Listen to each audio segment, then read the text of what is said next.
Hello students, Mehta college के digital platform पर आपका स्वागत है। अपना इलेक्ट्रॉनिक्स में चल रहा था हाफ वेव रेक्टिफायर। इसमें अपन ने पढ़ लिया था एवरेज वैल्यू, आरएमएस वैल्यू यानी रिपल फैक्टर और एफिशिएंसी ऑफ एचडब्ल्यूआर यानी अपन ने पढ़ लिया था। यहाँ पर पहला टॉपिक था, दिखाई दे रहा है, पहला था आपका average value of pulsating voltage. Average value of pulsating voltage and current, ये कंप्लीट हो गया था। दूसरा था RMS value of pulsating voltage and current, root mean square, root RMS value of pulsating voltage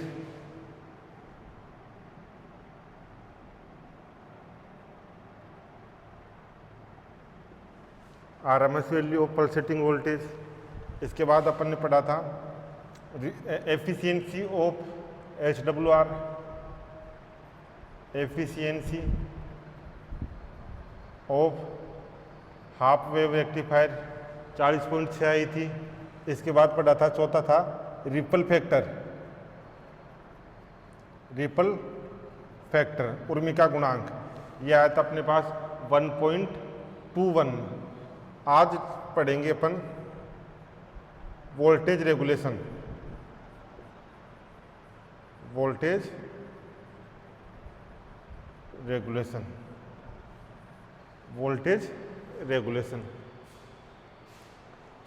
अब वोल्टेज रेगुलेशन क्या होता है? जैसे ये आपका ट्रांसफार्मर था,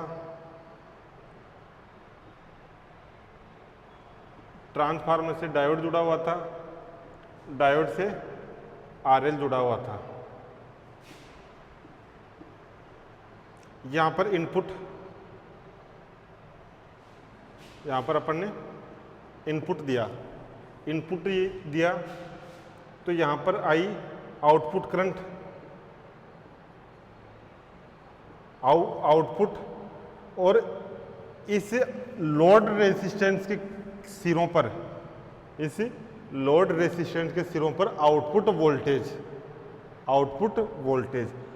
अब जो आउटपुट वोल्टेज अब वो आउटपुट वोल्टेज डिपेंड करती है आउटपुट करंट पे।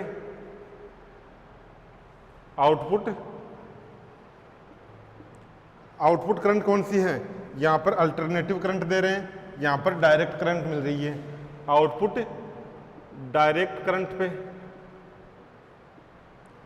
यानी जो आउटपुट वोल्टेज है वो आउटपुट वोल्टेज डिपेंड करता है आउटपुट डायरेक्ट करंट पे और लोड रेसिस्टेंस पे।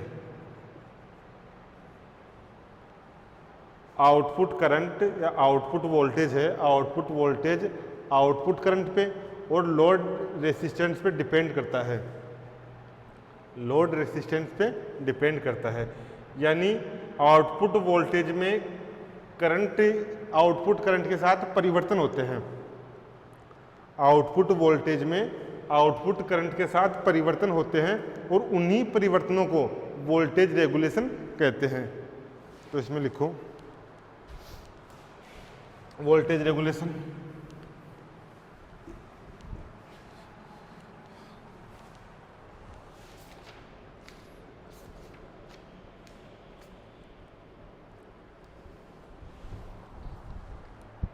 लिखो output voltage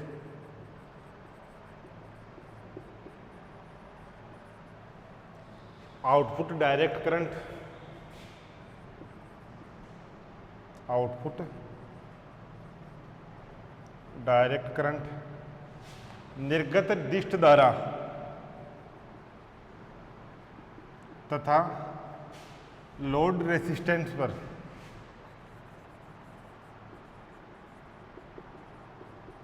load resistance RL पर निर्भर करती है, पर निर्भर करता है, निर्भर करता है। यानी output voltage output direct current तथा लोड रेसिस्टेंस पर निर्भर करता है। नेक्स्ट लिखो, लोड करंट से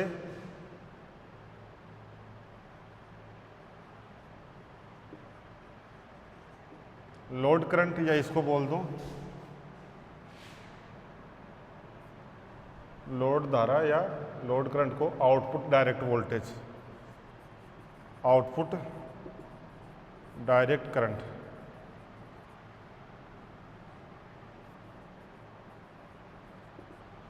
लोड करंट से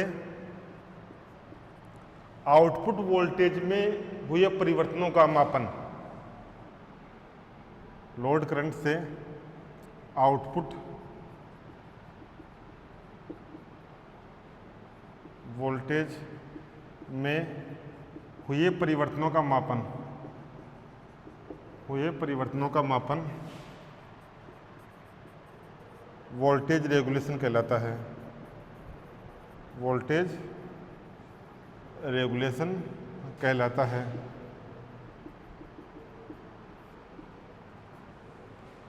output voltage output direct current तथा लोड रेसिस्टेंस पर निर्भर करती है।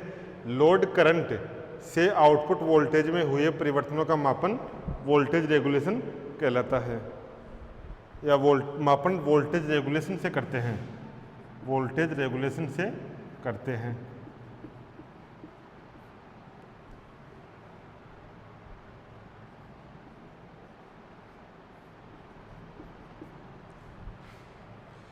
फॉर्मूला है इसका V R V N L, या इसको V no load, V no load minus V full load upon V full load, V no load minus V full load upon V full load into 100%।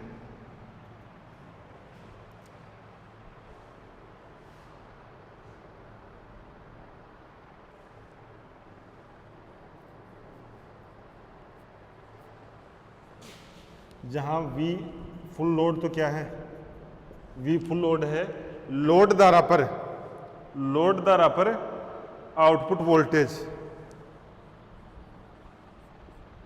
Load धारा पर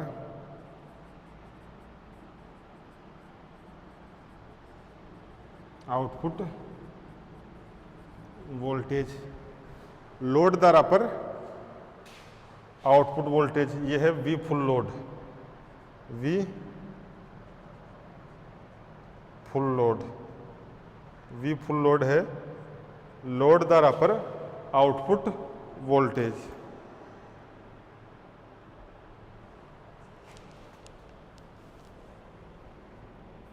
V no load है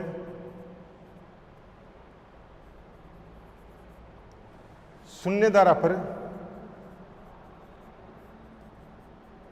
शून्य धारा पर output voltage, output voltage मतलब यहाँ RL है, RL अनंत होगा, RL अनंत होगा। इस डायग्राम से समझते हैं, डायग्राम बनाते हैं SWR का। Half wave rectifier.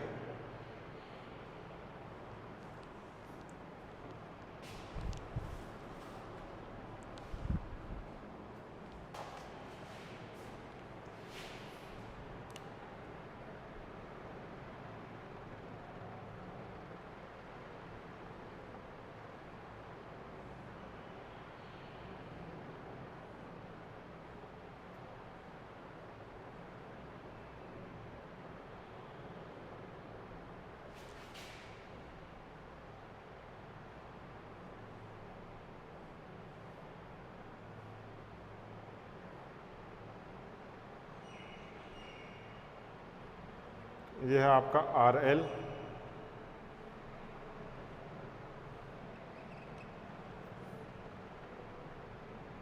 यहाँ पर जो करंट आ रही है वो करंट है I।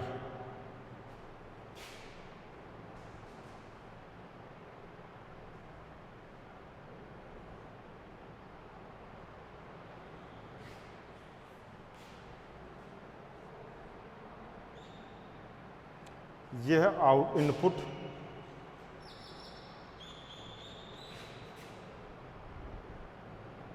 Input alternating current, input alternating current.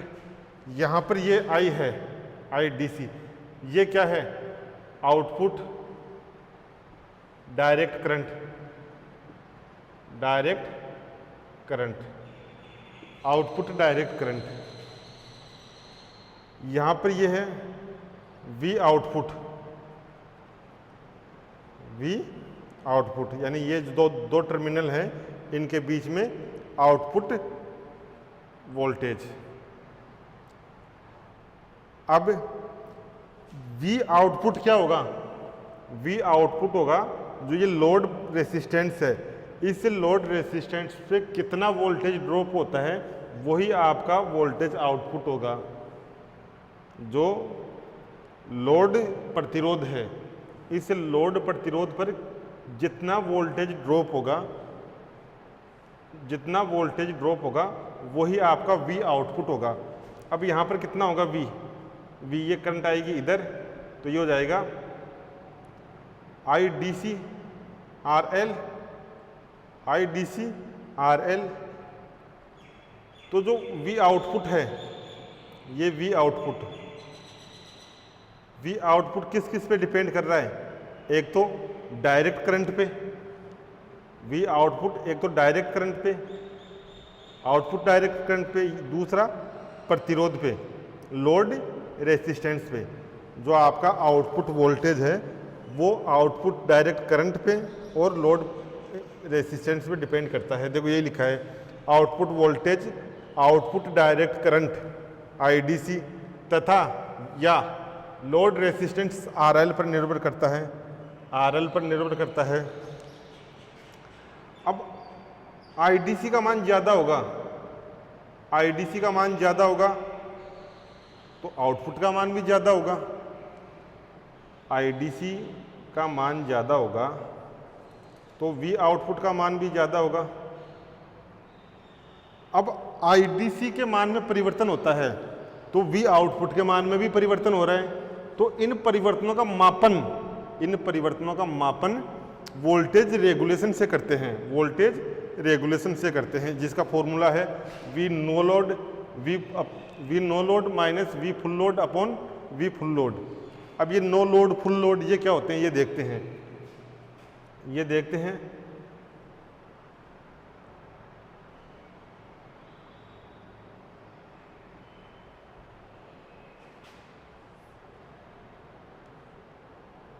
अब V फुल लोड मापना है तो यहाँ पर ये जो टर्मिनल हैं,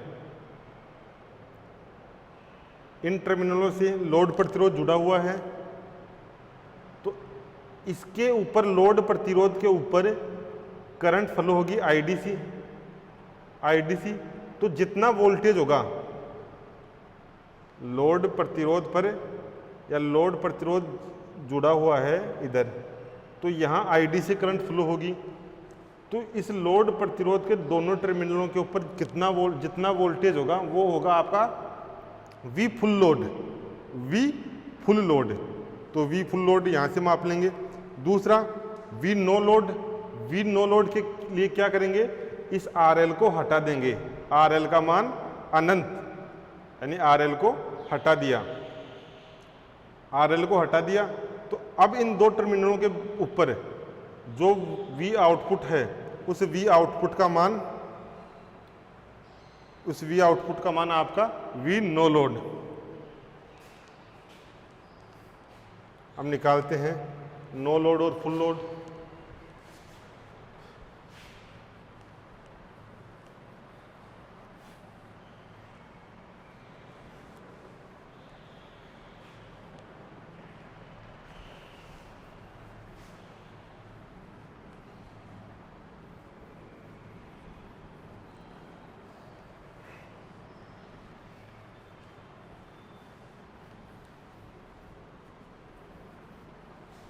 अपना चल रहा था वोल्टेज रेगुलेशन।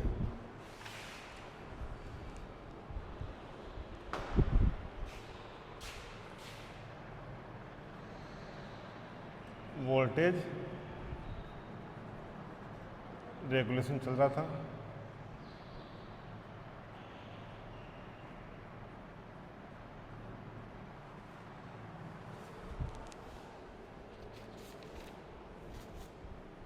हम IDC का मान कितना होता है, IDC का मान पता है।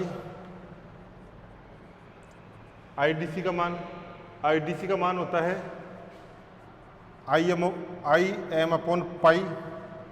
IM का मान पता है, IM का मान होता है EM, पाई अपने पास पहले ही, R प्लस RL। ये हो गया आपका IDC का मान।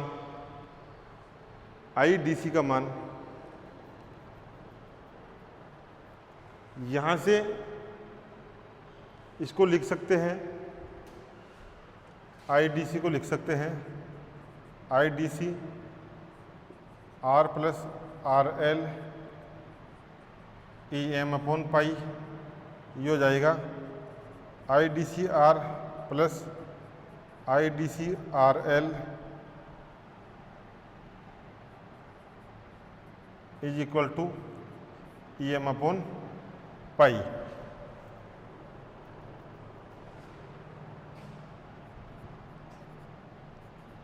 IDC RL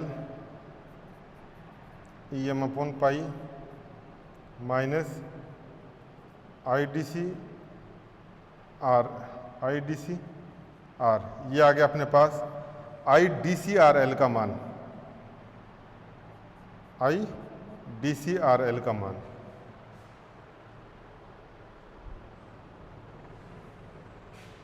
लिखो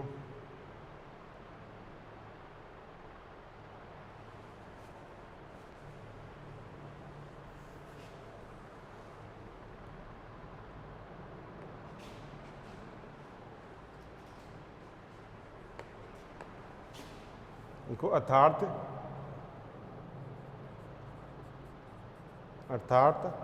हाफ वेव रेक्टिफायर एक ऐसे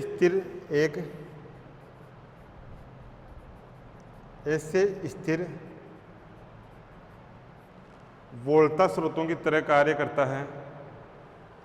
एक ऐसे स्थिर वोल्टा स्रोतों E is equal to EDC upon EM upon pi. EM upon pi. ये भी क्या है, एक वोल्टा स्रोत ही तो आ गया V वोल्टा स्रोत। तो ये ऐसे वोल्टा स्रोतों के समान कार्य करता है जहां पर ये आंतरिक प्रतिबाधा जुड़ी हो, समान के समान कार्य करता है,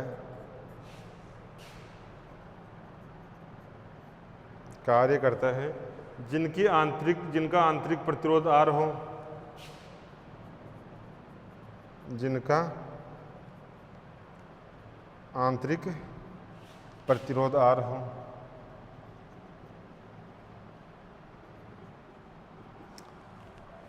हाफ वेव रेक्टिफायर एक ऐसे स्थिर वोल्टेज स्रोतों के समान कार्य करता है जिसका प्रतिरोध R हो।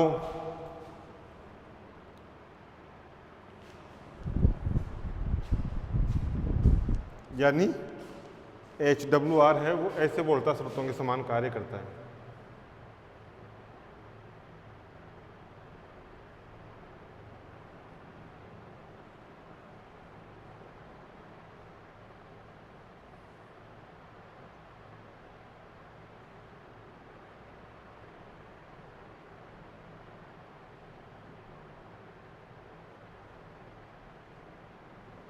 IDC यानी यहाँ से इस समीकरण को लिख सकते हैं। तो यहाँ पर तो वोल्टेज ड्रॉप कितना हो गया, यहाँ पर तो हो गया IDC करंट है, तो IDC/R। यहाँ पर E का मान EM/पाई। तो ये डायग्राम बना लो। अर्थात हाफ वेव रेक्टिफायर एक ऐसे वोल्टेज स्रोतों के समान कार्य करता है जिनका आंतरिक प्रतिरोध ये होता है। अब यहाँ देखो, जैसे जैसे IDC का मान बढ़ेगा इस समीकरण से, जैसे जैसे IDC का मान बढ़ेगा EM/पाई का मान कम होगा, सॉरी E का मान, वोल्टेज का मान कम होगा। तो बना लो ये वाला।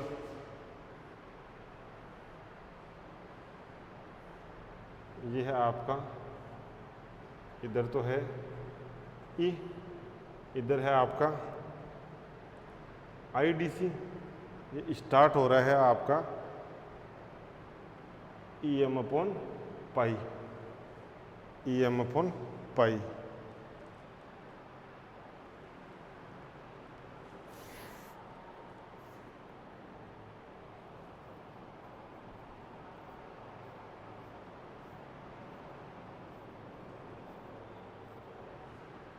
EB कौन सा है, DC, लास्ट का ही तो है, डायरेक्ट करंट।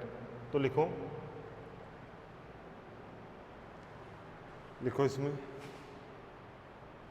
लोड धारा की अनुपस्थिति में, लोड धारा की अनुपस्थिति में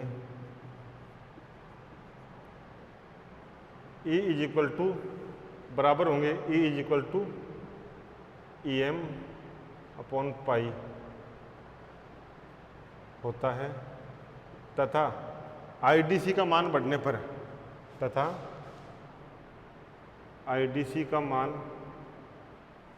बढ़ने पर, मान बढ़ने पर EDC का मान तेजी से कम होता है। EDC का मान तेजी से कम होता है, मान रेखीय रूप से कम होता है। इसको रेखीय रूप कर लो, रेखीय रूप से कम होता है। जब IDC का मान 0 हो, IDC का मान 0 हो यानी लोड धारा अनुपस्थित हो, तो EDC का मान EM/पाई के बराबर होगा। अब लोड धारा लगा दी, तो जैसे जैसे लोड धारा का मान बढ़ रहा है EDC का मान रेखीय रूप से कम हो रहा है। ये लिखो,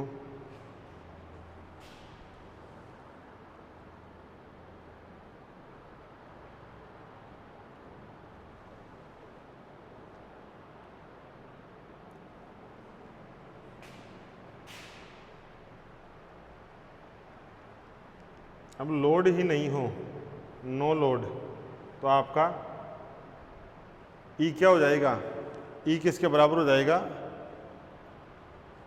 नो लोड, यानी RL का मान अनंत हो।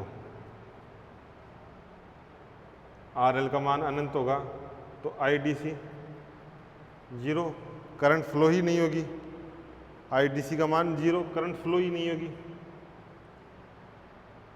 हो, तब E का मान होगा, या EDC कर लो इसको, EDC का मान होगा आपका EM/पाई, EM/पाई। यहाँ तक लिखो। फिर एक अपने पास ये आ गया, एक ये आ गया।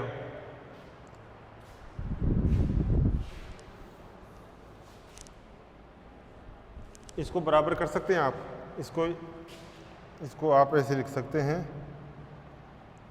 EDC इज इक्वल टू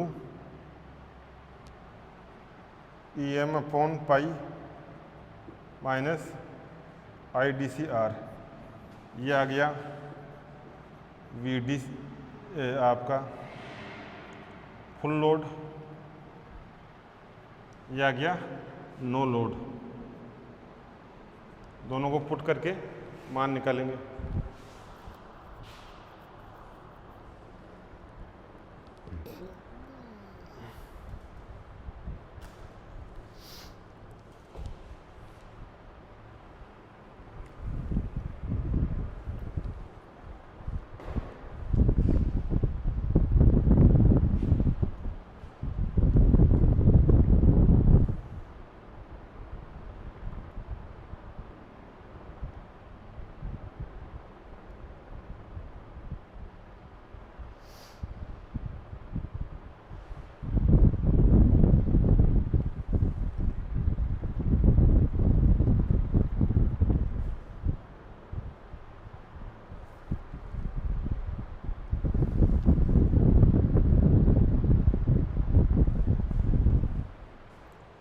देखो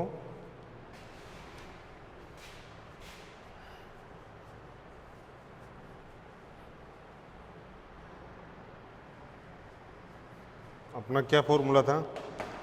फॉर्मूला था वोल्टेज रेगुलेशन का VR V no load minus V full load upon V full load into 100%, यही था, इंटू 100%। अब नो लोड कितना है? नो लोड है अपने पास EM अपॉन पाई, ये रहा no load EM upon pi, और फुल लोड ये रहा माइनस, तो ये हो जाएगा EM अपॉन पाई, ये माइनस हो जाएगा प्लस का, प्लस IDC अपॉन R, ये हो गया फुल लोड। दोबारा से लिख दो EM पाई माइनस IDCR, ये कैंसिल आउट हो जाएगा, यहाँ से बचेगा IDCR और EM upon pi minus IDCR, ये आ गया VR का मान। अब यहाँ से देखो EM का मान रख दो, EM का मान क्या आ रहा है अपने, सॉरी EM अपॉन पाई का मान क्या आ रहा है? यहाँ पर EM अपॉन पाई का मान आ रहा है IDCR प्लस IDCRL, तो ये मान रख दो, तो ये VR हो जाएगा आपका IDCR, ये हो जाएगा आपका EM का मान IDCR plus IDCRL minus IDCR, ये कैंसिल आउट हो जाएगा, कैंसिल आउट हो गया तो IDCR अपॉन IDCRL, IDC से IDC कैंसिल आउट, VR का मान हो गया R upon RL, R upon RL। R क्या है? वेहर R है आपका R डायोड का रेजिस्टेंस, और जो ट्रांसफार्मर की सेकेंडरी कोयल है उसका resistance, where R equal to RS plus RF। RS है ट्रांसफार्मर की सेकेंडरी कोयल का रेजिस्टेंस और RF है डायोड का रेजिस्टेंस। ये आ गया अपने पास वोल्टेज रेगुलेशन। यहाँ पर ये वोल्टेज रेगुलेशन कंप्लीट हो गया। उतारो इसको।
नेक्स्ट लिखो पीक इनवर्स वोल्टेज प्रति शिखर वोल्टा। हेडिंग डालो peak inverse voltage.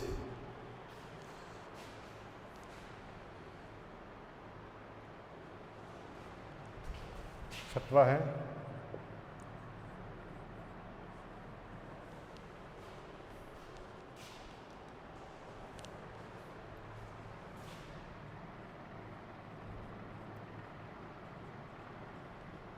Peak inverse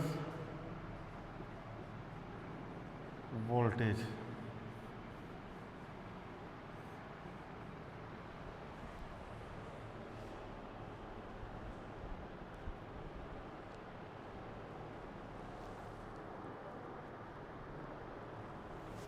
देखो ये क्या होता है, जब नेगेटिव हाफ साइकिल होता है यानी इनपुट वोल्टेज का नेगेटिव हाफ साइकिल होता है,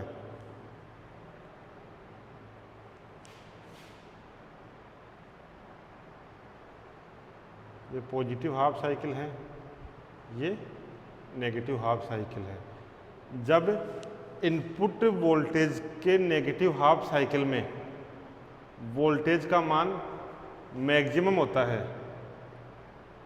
वोल्टेज का मान मैक्सिमम होता है किसमें, नेगेटिव हाफ साइकिल में, तब डायोड में वोल्टेज का मान मैक्सिमम होता है, तब डायोड में वोल्टेज का मान मैक्सिमम होता है। और डायोड के इस मैक्सिमम मान को, डायोड के इस मैक्सिमम मान को पीक इनवर्स वोल्टेज कहते हैं, पीक इनवर्स वोल्टेज कहते हैं। दोबारा देखो, जब नेगेटिव हाफ साइकिल में वोल्टेज अपने शिखर मान पे होती है, नेगेटिव हाफ साइकिल में वोल्टेज अपने शिखर मान पे होती है, तो डायोड पर वोल्टेज का मान मैक्सिमम होता है। डायोड की इस मैक्सिमम वोल्टेज को पीक इनवर्स वोल्टेज कहते हैं। लिखो उसमें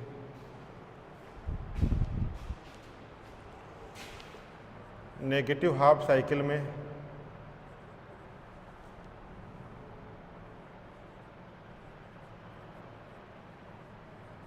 नेगेटिव हाफ साइकिल में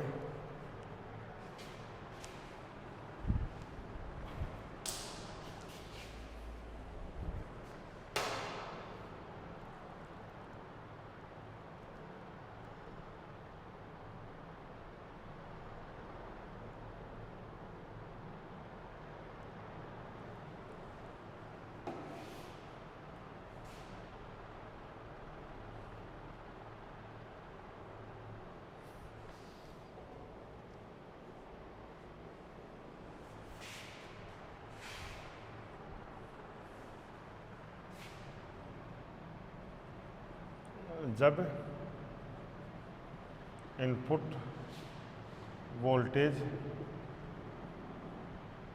अपने शिखर मान पर होती है, अपने शिखर मान पर पहुंचती है, इनपुट वोल्टेज अपने शिखर मान पर पहुंचती है, तब डायोड में तब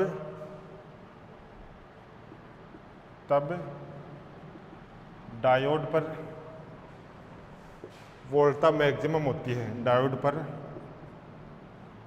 वोल्टेज मैक्सिमम होती है, मैक्सिमम होती है। डायोड की इस मैक्सिमम वोल्टा को,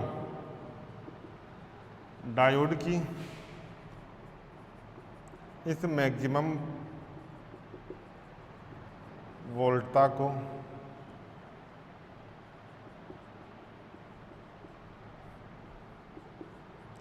पीक इनवर्स वोल्टेज कहते हैं, पीक इनवर्स वोल्टेज,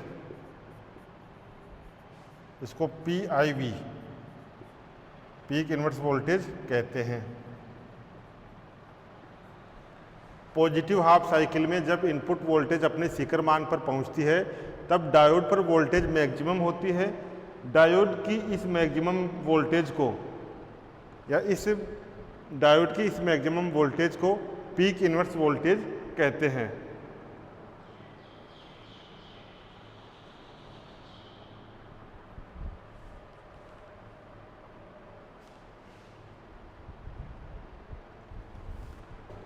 लिखो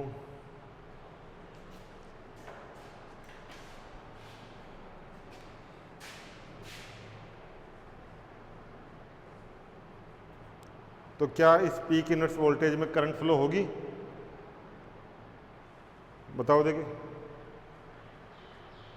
नेगेटिव हाफ साइकिल में ये बना लो।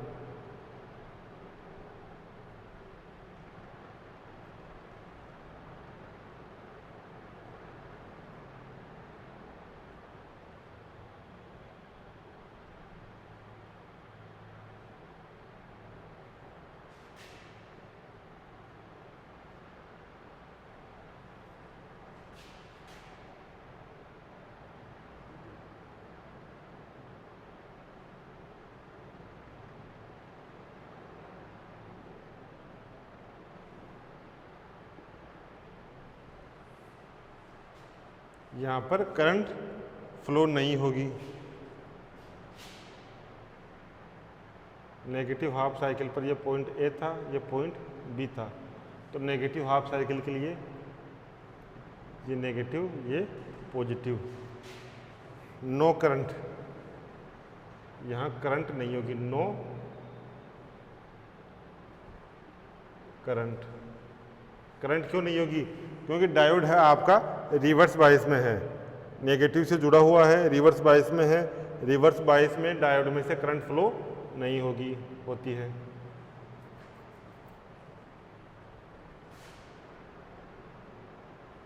ये बना लो।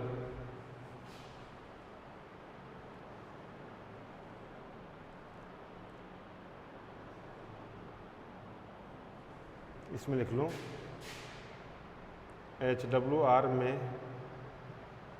चालन न होने की स्थिति में या अवस्था में होने की अवस्था में डायोड पर मैक्सिमम वोल्टेज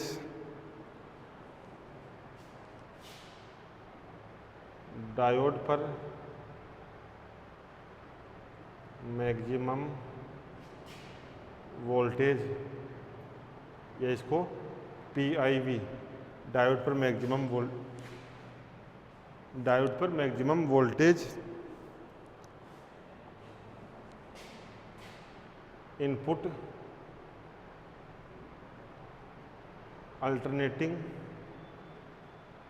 वोल्टेज के शिखर मान, उसका शिखर मान क्या? EM के बराबर होती है। EM के बराबर होती है। HWR में चालन न होने की अवस्था में डायोड पर maximum voltage PIV input alternating voltage के शिखर मान EM के बराबर होती है। यानी जो आपका PIV है उसका मान आ गया EM। EM क्या है? इनपुट अल्टरनेटिंग वोल्टेज का शिखर मान, ये आ गया। अतः HWR के लिए, HWR के लिए ये आ जाएगी। HWR के लिए ये आपका पीक इनवर्स वोल्टेज कंप्लीट हो गया। डायोड के हाफ वेव रेक्टिफायर के लिए HWR का मान, PIV का मान EM के बराबर होता है।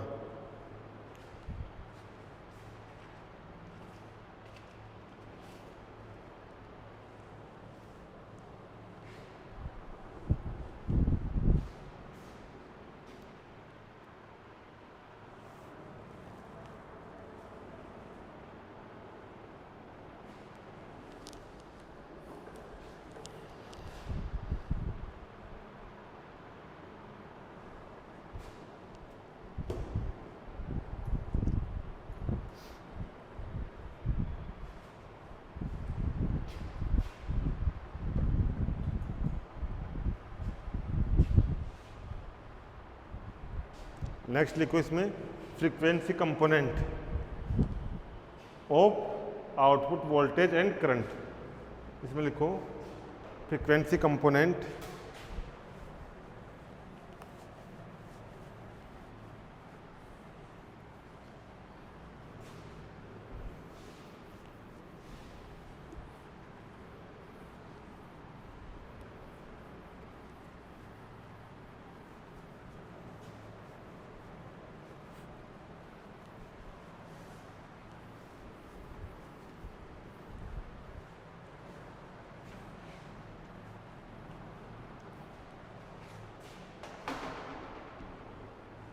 अपन ने पढ़ा था पीक इनवर्स वोल्टेज, सातवां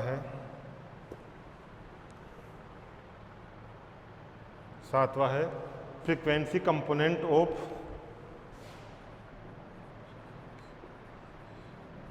frequency components of output voltage and current of output voltage and current, output voltage and current, frequency component of output voltage and current। लिखो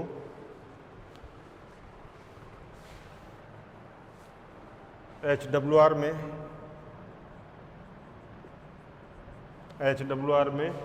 आउटपुट पल्सेटिंग करंट के लिए, आउटपुट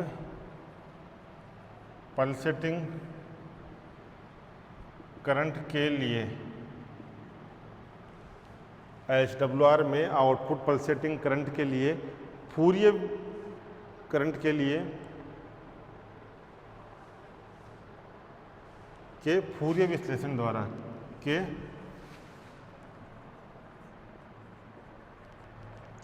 फूरियर विश्लेषण द्वारा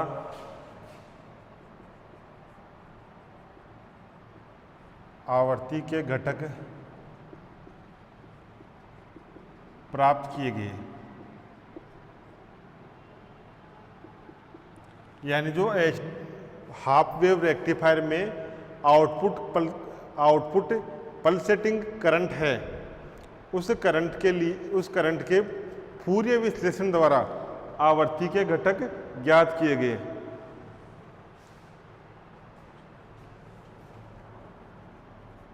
को Fourier प्रमेय के अनुसार निर्गत करंट आउटपुट करंट, यह आपकी I is equal to A0 plus AN cos omega t, AN cos omega t plus BN sine omega t, BN sine omega t. ये चलते रहेंगे पद, क्योंकि फूरियर सीरीज है, चलती रहती है। तो फूरियर प्रमेय के अनुसार आउटपुट करंट ये आ गई। यहाँ पर A0, AN, BN इनके मान निकालेंगे। तो सबसे पहले तो अपने जो करंट आई थी उस करंट का मान कितना आया था, वी नो दैट करंट का मान आया था, आई आया था आपका IM साइन ओमेगा टी, ये आया था 0 से T/2 के बीच में, और आई का मान आया था 0। ये कब आया था, वैन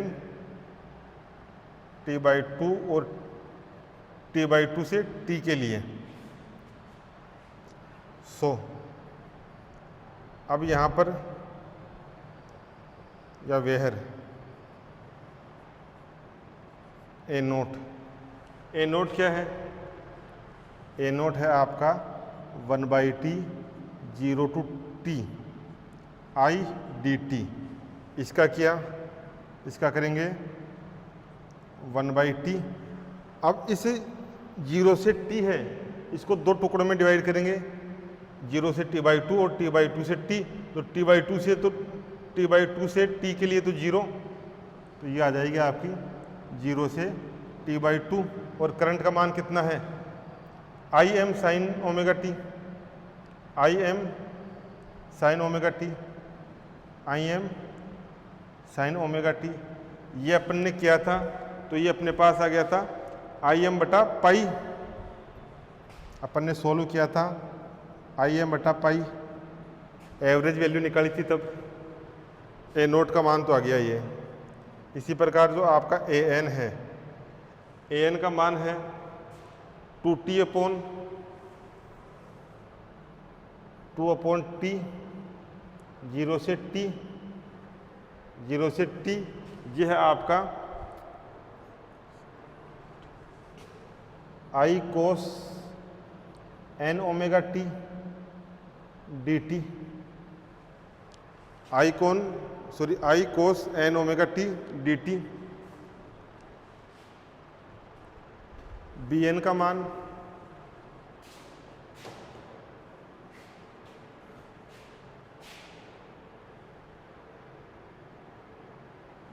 मान है 2/t,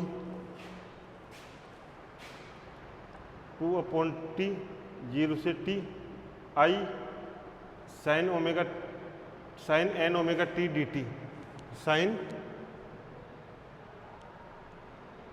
n omega t dt। इनको सोल्व करेंगे और ए note, A N, B N, इनके मान यहाँ रखेंगे तो अपने पास आई की इक्वेशन आ जाएगी।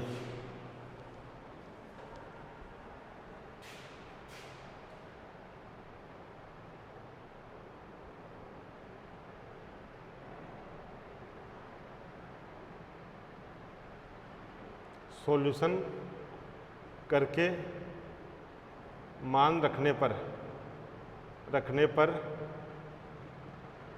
प्राप्त output current equation, output current equation ये आएगी अपनी आई एम ले लो सब में बाहर, आई एम ले लिया कॉमन, आई एम कॉमन ले लिया तो ये बचेगा 1/पाई plus 1/2 sine omega t minus 2/3 pi cos 2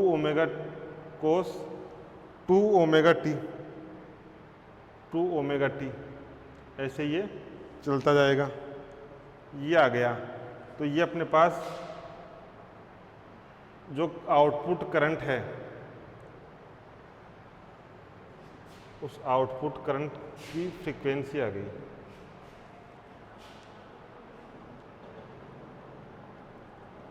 अब यहां पर देखो, इसमें एसी कंपोनेंट भी है और डीसी कंपोनेंट भी है, क्योंकि जो आउटपुट करंट है वो पल्सेटिंग करंट आ रही है, पल्सेटिंग करंट आ रही है, तभी तो फूरियर विश्लेषण लगाया, फूरियर एनालिसिस लगाया। अब ये जो करंट आ रहा है इसमें डीसी करंट भी है और एसी करंट भी है। तो डीसी करंट है इसमें ये वाला पद, ये तो है आपका डीसी करंट, और जो बाकी का है देखो साइन कोस ये कांस्टेंट है, ये तो कांस्टेंट डीसी होता है, तो ये तो डीसी घटक आ गया और ये आ गए एसी घटक। तो इसमें लिखूं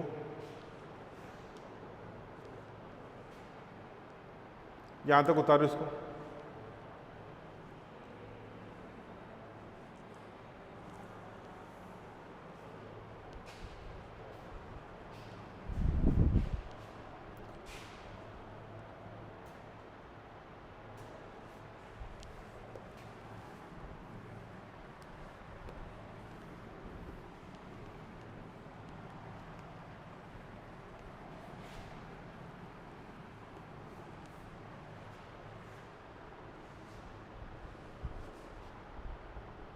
देखो thus the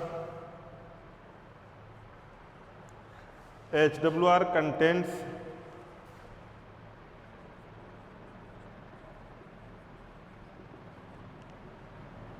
following term.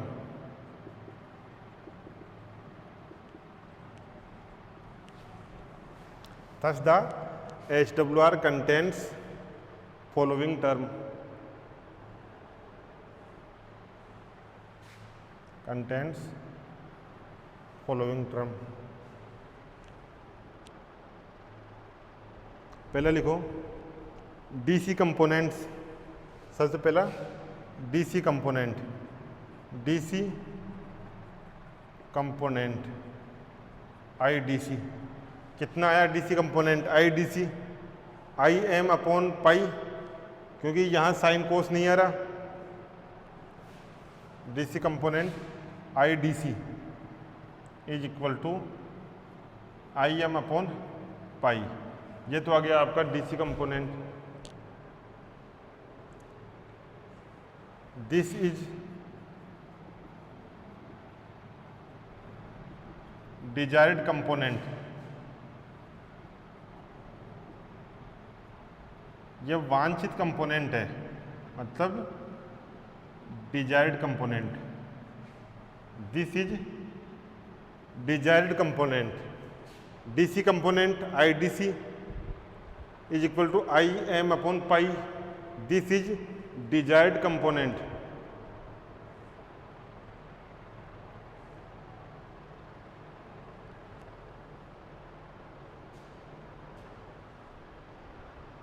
दूसरा है आपका ripple component.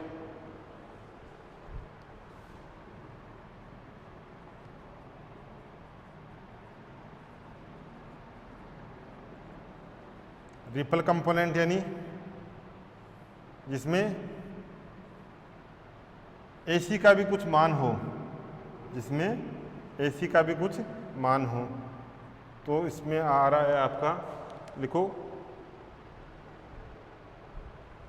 Component of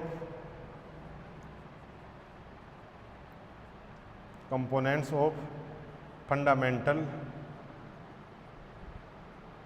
frequency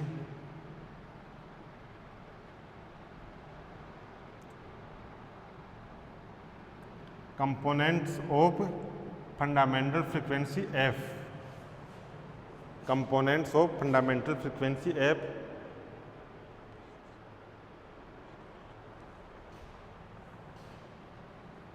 of peak value, of peak value। Peak value क्या है? I am by two. यानी यहाँ पर जो पीक वैल्यू आएगी I am by two, I M by two. Components of fundamental frequency F off peak value I am by two. This is the lowest frequency component, lowest frequency component.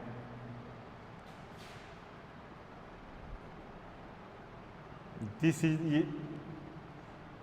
lowest frequency component. This is the lowest frequency components. दूसरा लिखो इसमें,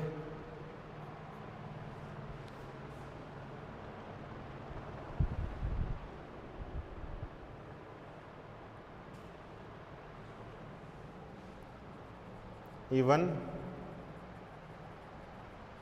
harmonic components of even harmonic components of frequency, even harmonic components of frequency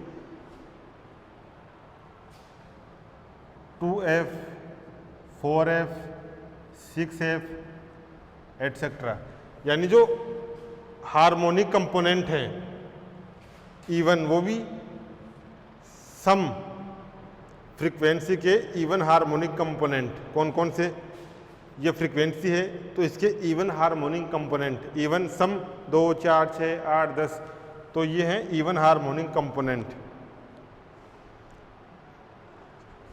the amplitude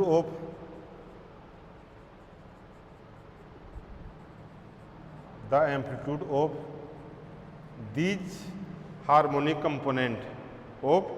these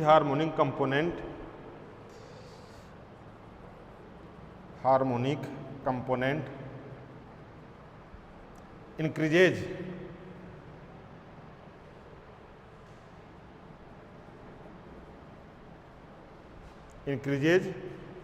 when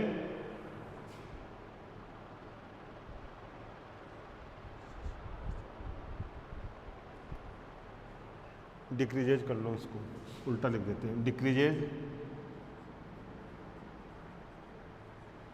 when harmonic component increases, when increases harmonic component, decreases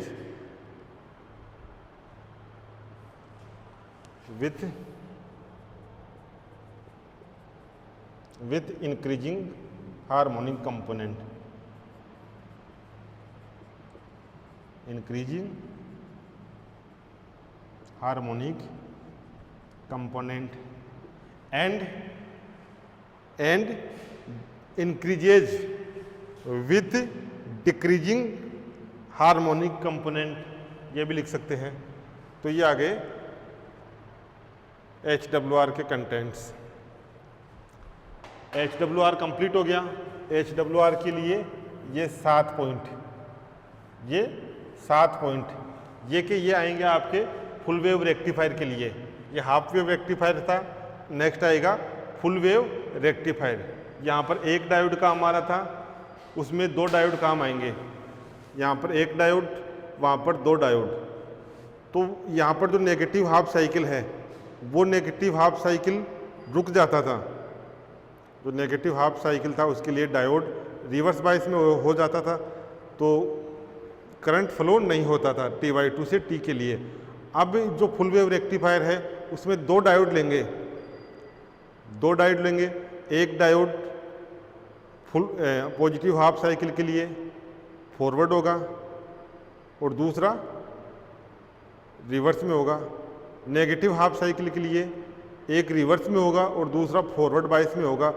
तो जो current है वो current 0 से T/2 के लिए भी फ्लो होगी और T/2 से T के लिए भी फ्लो होगी। वो नेक्स्ट देखेंगे।